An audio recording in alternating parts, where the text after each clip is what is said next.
Want to screencast your iPhone or iPad on the big TV screen? Here's how to screen mirror any iPhone or iPad to your Vizio Smart TV with AirPlay. Before screen mirroring, it's recommended that you connect your iPhone or iPad to the same Wi-Fi network as your Vizio Smart TV.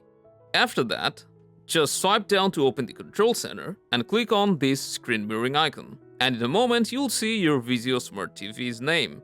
Just tap on it, and then it will ask you for a code. Just look at your TV screen and it should already appear. Put the code in and press OK. Voila!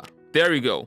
Now you'll see your iPhone or iPad on your Vizio TV screen. Whatever you do will be mirrored. Now you can share it with everyone. To exit mirroring and go back to your Vizio TV home screen, you can just press the back or home button on your TV remote. There you go. Hope this helped. Enjoy!